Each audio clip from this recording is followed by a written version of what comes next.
बसंतपुर के जंगल में एक टुनटुनी नाम की चिड़िया रहती थी।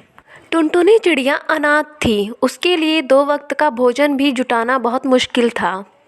एक दिन टुनटुनी चिड़िया दुखी होकर सोचती है, इस जंगल में कोई भी मेरी सहायता नहीं करता है। जब से माँ पापा गए हैं मैंने ठीक से भोजन भी नहीं किया है। मुझे अपने लिए कोई न कोई काम ढूंढना होगा, नहीं तो इस तरह मैं तो भूखों मर जाऊंगी।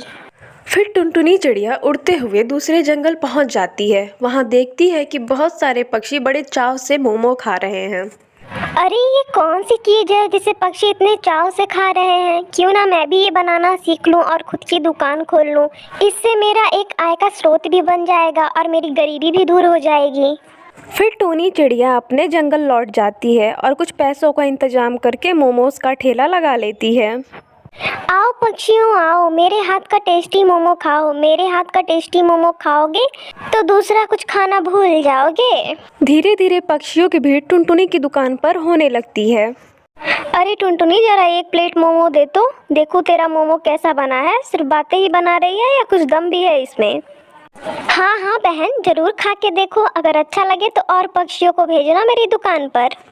अरे वाह वाह, क्या टेस्टी है तेरा मोमो। तेरे हाथ की चटनी भी बहुत स्वादिष्ट है। तेरे हाथ का मोमो खाकर मज़ा ही आ गया। अब मैं जंगल के सारे पक्षियों को तेरे ही ठेले पर भेजूंगी।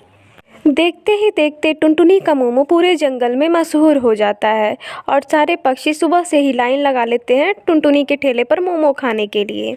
अरे ये जब से मोमोज का ठेला लगा है जैसे लग रहा है जंगल के सारे पक्षी दूसरा कोई चाट खाना ही भूल गए हैं। उसके दुकान पर सुबह से ही भीड़ लगी रहती है और ये कम है जो मक्खियाँ मार रहे हैं बैठ के। अरे सही कहा आपने, जब से इस चिड़िया ने मोमोज का ठेला लगाया है तब से मेरी दुकान पर कोई आता ही नहीं है। अगर ऐसे ही चलता रहा तब तो मेरी भूखों मरने की नौबत आ जाएगी। अरे हम इतने सालों से दुकानदारी कर रहे हैं, भूखों मरने की नौबत हमारी नहीं उस चिड़िया की आएगी। अब तू बस देखता जा। जिन पक्षियों ने इस चिड़िया को सर पे चढ़ा रखा है उन्हीं लोगों से मैंने इसे धक्के मार के जंगल से बाहर नहीं निकलवाया, तो मेरा नाम भी कालू कौवा नहीं। इसके बाद कालू कौवा और बिरजू बाज एक षड्यंत्र रचते हैं। आइए आइए जंगल के सभी पक्षियों आइए, मेरे मोमोज का ठेला लग गया है। आज मेरे मोमोज के ठेले पर 1 वर्ष पूरे होने की खुशी में मैं सबको सस्ते दामों में खिलाऊंगी। आह, ये क्या हो गया मेरे पंखों को? कोई है जो मुझे अस्पताल पहुंचा सके? टुनटुनी चिड़िया कालू कौवे को रोता देख घबरा जाती है। अरे ये कालू कौवे को क्या हुआ? लगता है इसकी तबीयत खराब है। मुझे इसकी मदद करनी चाहिए। फिर टूनी चिड़िया कालू कौवे के पास जाती है अपना ठेला छोड़कर। अरे कालू भैया क्या हुआ, आप ठीक तो है ना? अरे वो मैं थोड़ा भटूरे बना रहा था तो थोड़ा तेल मेरे पंखों पर आकर के गया। मैं अब ठीक हूँ, जाओ जाओ तुम अपनी दुकान संभालो। टुनटुनी चिड़िया को ये बात पता नहीं थी जितनी देर वो कालू कौवे के पास थी उतने में ही बिरजू बाज ने आकर उसमें जमाल घोटाला मिला दिया। कुछ देर बाद जंगल के पक्षी टुनटुनी के पास शिकायत लेकर आते हैं। तुमने ऐसा अपने मोमोज में क्या मिलाया है जिसे खाकर हमारा पेट दर्द करने लगा? अरे नहीं नहीं पक्षियों, मैं क्यों मोमोज में मिलावट करूंगी? यही तो मेरी रोजी रोटी है। अगर मैं इसमें मिलावट करूंगी तो मैं कैसे बेचूंगी? टुनटुनी चिड़िया सारे पक्षियों को समझाती है पर कोई भी पक्षी उसकी बात नहीं समझता है और वो लोग उसका ठेला उठाकर फेंक देते हैं। फिर टूनी चिड़िया उदास मन से अपने घर जाती है। देखा बिरजूबाज मेरा कमाल, मैंने कहा था ना इस चिड़िया को मैं निकलवा दूंगा इस जंगल से। हा हा हा हा हा, मजा आ गया कालू भाई। अब तो हम लोग कल से नोट छापेंगे, नोट। तुम दोनों को शर्म नहीं आती है? वो भोली भाली चिड़िया अपना घर चला रही थी किसी तरह मोमो बेचकर, और तुम लोगों ने उसे जंगल से बाहर करवा दिया षड्यंत्र रचकर। इससे पहले कि मैं जंगल के सारे पक्षियों को इकट्ठा करके तुम दोनों की सच्चाई उन्हें बताऊं, जाकर टुनटुनी चिड़िया से माफी मांग लो। लूसी कबूतरी की बात सुनकर उन दोनों को अपनी गलती का एहसास होता है और वो लोग टुनटुनी चिड़िया से माफ़ी मांगते हैं। हमें माफ कर दो टुनटुनी, हमने तुम्हारे मोमोज में मिलावट की। अब हमें समझ आ गया है हम किसी को पीछे धकेल कर आगे नहीं बढ़ सकते हैं। हम मेहनत करके ही आगे बढ़ सकते हैं। कल से तुम अपना ठेला वहाँ पे लगा लेना। फिर टूनी चिड़िया उन दोनों को माफ़ कर देती है और अपना मोमोज फिर से बेचने लगती है और खुशी खुशी से अपना जीवन बिताने लगती है। सुंदरवन के जंगल में टूनी चिड़िया अपनी 2 बहनों के साथ रहती थी। उसके माता पिता मजदूरी करने का काम करते थे। एक दिन की बात है, टूनी चिड़िया के माता पिता मजदूरी कर रहे थे, तभी उनके ऊपर एक दीवार गिर जाती है। और दीवार गिरने के कारण उनकी मौत हो जाती है। जब टूनी को इस बात का पता चलता है तो अपनी दोनों बहनों के साथ वो वहाँ पहुँचती है। माँ, पापा, ये सब क्या हो गया? मैं अकेले चिंकी पिंकी को कैसे संभालूंगी? इसी तरह कई दिन बीत जाते हैं, लेकिन तीनों बहनों के आंसू थमते ही नहीं हैं। एक दिन टूनी चिड़िया की मौसी आती है। क्या बताऊं टूनी बेटा, दीदी और जीजा के बारे में सुनकर बहुत दुख हुआ।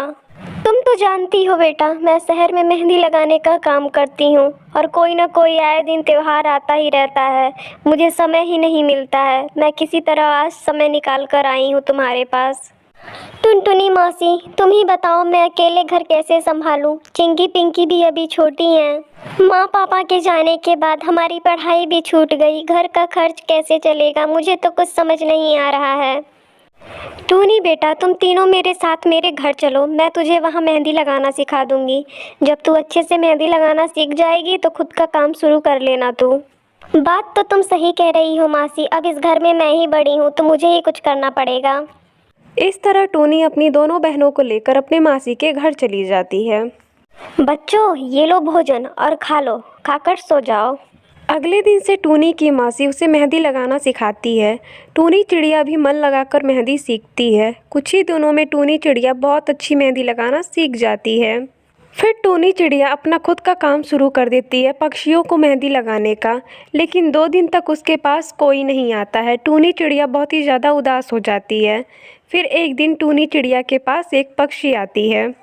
ऐ मेहंदी वाली, मुझे एक सुंदर सी मेहंदी लगा दो, मैं तुम्हें 500 रुपये दूंगी। हाँ हाँ मैडम, मैं भी आपको सुंदर सी मेहंदी लगा देती हूँ। फिर टूनी चिड़िया उस पक्षी को मेहंदी लगा देती है। अरे वाह, तुम तो बहुत सुंदर मेहंदी लगाती हो। 2 दिन बाद करवा चौथ है, तुम मेरे मोहल्ले में आ जाना मेहंदी लगाने, क्योंकि मेरे मोहल्ले की सारी पक्षी शहर जाती हैं मेहंदी लगाने। तुम्हारी बहुत अच्छी कमाई हो जाएगी। ठीक है मैडम, आप मुझे अपना पता दे दीजिए, मैं समय से पहुंच जाऊंगी वहाँ। वो पक्षी टूनी को 500 रुपये देती है और अपना पता भी देकर चली जाती है। उस दिन टूनी चिड़िया खुशी खुशी घर आती है। मासी, ये देखो आज मेरी पहली कमाई। 2 दिन बाद करवा चौथ है और मुझे बहुत बड़ा ऑर्डर भी मिला है। ये सब आपकी वजह से हुआ है मासी, अगर आपने मुझे हिम्मत नहीं दी होती तो आज मैं ये सब नहीं कर पाती। ये तो बहुत अच्छी बात है बेटा, अगर तू इसी तरह मन लगाकर मेहनत करेगी तो तुझे और भी बड़े बड़े ऑर्डर मिलेंगे। मासी, मैं सोच रही हूँ कि चिंकी पिंकी का एडमिशन एक बड़े से स्कूल में करा दूँ। मैं चाहती हूँ कि ये लोग पढ़ लिख कर बहुत अच्छे इंसान बने और बहुत आगे जाएं। अगले दिन टूनी चिड़िया अपनी दोनों बहनों का एडमिशन एक अच्छे स्कूल में करा देती है। इस तरह मेहंदी लगाकर टूनी चिड़िया अपनी दोनों बहनों की देखभाल करने लगती है और खुशी खुशी उनके साथ अपना जीवन बिताने लगती है।